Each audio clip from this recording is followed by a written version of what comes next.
নমস্কার, নিউজ নাওয়ের পর্দায় আপনাদের সকলকে স্বাগত। আমি সুমি রয়েছে আপনাদের সাথে, চলে যাব বিস্তারিত খবরে।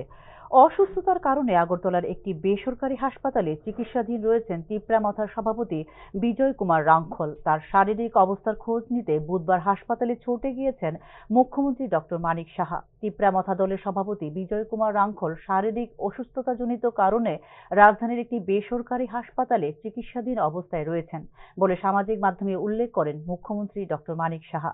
হাসপাতালে পৌঁছে তার শারীরিক পরিস্থিতি সম্পর্কে অবগত হই বলেও জানিয়েছেন মুখ্যমন্ত্রী ডক্টর মানিক সাহা। ত্রিপুরা উপজাতি যুব সমিতির একজন সাংগঠনিক সম্পাদক হিসেবে শুরু হয়েছিল বিজয় কুমার রাঙ্খলের রাজনৈতিক জীবন। টিইউজিএস এর চরমপন্থী শাখা ত্রিপুরা সেনার নেতা হন তিনি। 1977 সালে গঠিত হয় ত্রিপুরা সেনা বা টিএনভি। 1978 থেকে 1988 সাল পর্যন্ত চরমপন্থী দল টিএনভি কে নেতৃত্ব দিয়েছিলেন বিজয় কুমার রাঙ্খল। 1988 সালে একটি শান্তি চুক্তি স্বাক্ষর করে টিএনভি এবং রাজনৈতিক দলে রূপান্তরিত হয় টিএনভি, যা পরবর্তী সময়ে মিশে যায় আইএনপিটিতে, যা কাজ করে কংগ্রেসের শাখা সংগঠন হিসেবে। পরবর্তী সময়ে প্রদ্যোৎ কিশোর দেব বর্মন নেতৃত্বাধীন তিপ্রামথায় যোগদান করেন তিনি। বর্তমানে বিজেপি নেতৃত্বাধীন সরকারের জোট শরিক হল তিপ্রামথা।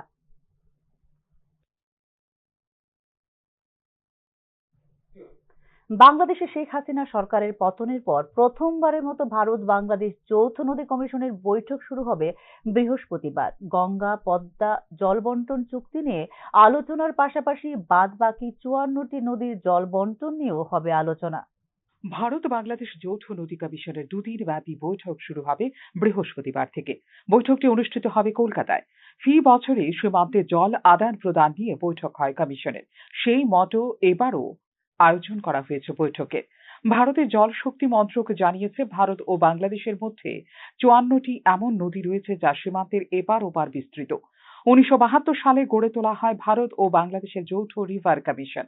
সীমানা বরাবর নদীগুলি নিয়ে দুপক্ষের বিভিন্ন স্বার্থ সিদ্ধিতেও দ্বিপাক্ষিক আলোচনা সরাই করায় লক্ষ্য এই কমিশনের।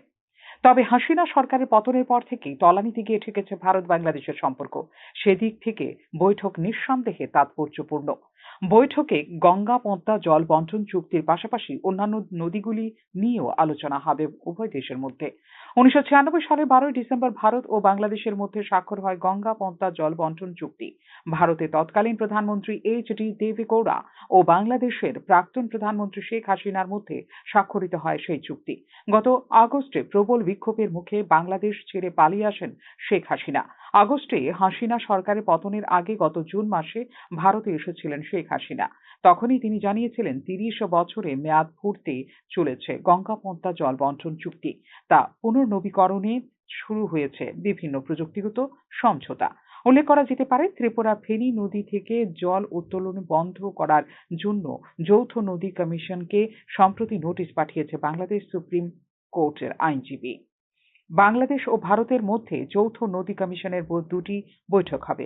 একটি বৈঠকে গঙ্গা চুক্তি বাস্তবায়ন নিয়ে আলোচনা করা হবে, যেখানে অভিন্ন নদীগুলির বিভিন্ন প্রযুক্তিগত বিষয় নিয়ে আলোচনা করা হবে অন্য বৈঠকে। Bureau report, news now. হৃদরোগের ওষুধ থেকে রক্তচাপ কমানোর ওষুধ তালিকায় রয়েছে জ্বর, সর্দি, বাগিয়ানার প্যারাসিটামলও। গুণমান যাচাইয়ের পরীক্ষায় ডাহা ফেল করল বিভিন্ন সংস্থার 145টি ঔষধ। এগুলোর মধ্যে 52টি ওষুধ অনুত্তীর্ণ হয়েছে কেন্দ্রীয় ড্রাগ কন্ট্রোল ল্যাবরেটরির পরীক্ষায়। প্রেশারের ওষুধ থেকে অ্যালার্জি, বমির ওষুধ গুণমানের পরীক্ষায় ডাহা ফেল নামি ব্র্যান্ডের 145টি ঔষধ। কেন্দ্রীয় ড্রাগ কন্ট্রোল ল্যাবরেটরির পরীক্ষায় ফেল করলো এই ঔষধগুলি। অন্যদিকে বিভিন্ন রাজ্যের ড্রাগ কন্ট্রোলের পরীক্ষায় পাশ করতে পারল না 93টি ঔষধ। এবছরের জানুয়ারি মাসে এই ওষুধগুলোকে নট অফ স্ট্যান্ডার্ড কোয়ালিটি বা সঠিক গুণমানের নয় বলে চিহ্নিত করা হয়েছে কেন্দ্রের তরফে। তার মধ্যে রয়েছে বহুল ব্যবহৃত কিছু ঔষধ। গ্ল্যানমার্ক হেলথ কেয়ারের অত্যন্ত প্রচলিত রক্তচাপ কমানোর ওষুধ টেলমা AM, অ্যালকেম হেলথ কেয়ারের বমি বন্ধ করার ওষুধ অনডেম 4 রয়েছে তালিকায়।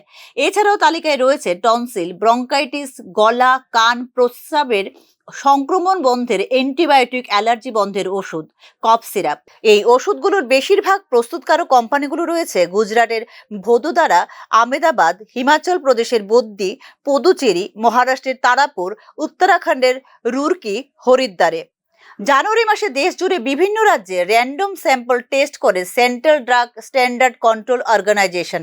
একই সঙ্গে প্রত্যেক রাজ্যে ড্রাগ টেস্টিং ল্যাবেও হয় পরীক্ষা। পশ্চিমবঙ্গে ড্রাগ টেস্টিং ল্যাবের পরীক্ষায় ফেল করেছে দুটি বহুজাতিক ঔষধ প্রস্তুতকারী সংস্থা, দুটি বহুল জনপ্রিয় ব্র্যান্ডের ওষুধ। একটি হলো টেলমিসার্টান, যা হার্টের সমস্যায় রোগীদের দেওয়া হয়। আরেকটি হলো এমোক্সিসিলিন ও পটাশিয়াম ক্লেভিওনেট। গত বছরের সেপ্টেম্বর মাসেও সিডিএসসিওর গুণগত মানের পরীক্ষায় ব্যর্থ হয়েছিল 53টি ওষুধ। সেখানেও ছিল প্যারাসিটামল এবং ক্লেভাম 625 মতো পরিচিত antibiotic. Bureau report, news now. একই সঙ্গে মাধ্যমিক পরীক্ষায় বসেছেন মা ও মেয়ে। ঊনকোটি জেলার ফটিকরায় দ্বাদশ শ্রেণী বিদ্যালয়ের মাধ্যমিক পরীক্ষা কেন্দ্রে মা মেয়ের একসঙ্গে পরীক্ষায় বসা নিয়ে খুশি তাদের পরিবারের সদস্য সহ এলাকাবাসী এবং বিদ্যালয়ের শিক্ষক শিক্ষিকারা। ফটিকরায় বিধানসভার জয়গন্তী দ্বাদশ শ্রেণী বিদ্যালয়ের ছাত্রী মা মনিকা দেববর্মা ও মেয়ে জুসি দেববর্মা। মা মনিকা দেববর্মা জানিয়েছেন, বিভিন্ন কারণেও সাংসারিক প্রয়োজনে আগে মাধ্যমিক পরীক্ষায় উত্তীর্ণ হতে পারেননি তিনি। পড়াশোনার প্রতি একাগ্রতা কমেনি ৩৯ বছর বয়সেও, তাই মাধ্যমিকের গণ্ডি পেরোনোর চেষ্টায় হাল ছাড়েননি তিনি। এদিকে মেয়ে জুসি দেববর্মা জানান, মায়ের সাথে পরীক্ষায় বসে বেশ ভালোই লাগছে। দুজনে মিলে একসঙ্গে পড়াশোনা করতেন তারা। দিনে 4 থেকে 5 ঘন্টা নিয়মিত পড়তেন মা ও মেয়ে, আর মায়ের পড়াশোনার জন্য সাহায্য করতেন মেয়ে জুসি দেববর্মা। মেয়ের সাথে মায়ের পরীক্ষা দেওয়ার এই প্রচেষ্টাকে সাধুবাদ জানিয়েছেন স্থানীয় এলাকাবাসী ও বিদ্যালয়ের শিক্ষক শিক্ষিকারা। ফটিকরায় দ্বাদশ শ্রেণী বিদ্যালয়ের সহকারী প্রধান শিক্ষক জানিয়েছেন, মেয়ের সঙ্গে পরীক্ষা দিয়ে উত্তীর্ণ হবার মায়ের এই প্রচেষ্টা বিরল। মা ও মেয়ের একসাথে পরীক্ষায় মায়ের ধৈর্য ও তিতিক্ষা দেখে আগামী দিনে যারা মাধ্যমিকের গণ্ডি পেরোতে পারেননি তারাও উৎসাহিত হবেন বলে জানান বিদ্যালয়ের সহকারী প্রধান শিক্ষক কৃষ্ণ রঞ্জন পাল।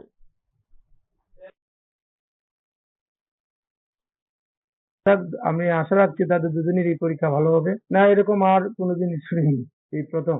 বিষয়টা অত্যন্ত ভালো লাগছে যে মা অত্যন্ত চেষ্টা, ওনার যে মাধ্যমিক পাশ করার যে তিতিক্ষা এবং মেয়ের সাথে উনি দিচ্ছেন, এটা শুনে অত্যন্ত ভালো লাগছে। এবং এইভাবে এই জিনিসগুলা যদি অনেকে জানে বিষয়টা, তাহলে আরো অনেক মারা যারা মাধ্যমিক পাশ করতে পারেনি বা অনেক ডিগ্রি নিতে পারেনি, তারাও উৎসাহ পাবেন। এখনকার মতো সংবাদ এই পর্যন্তই। পরবর্তী সংবাদ দেখতে চোখ রাখুন নিউজ নামের পর্দায়। নমস্কার।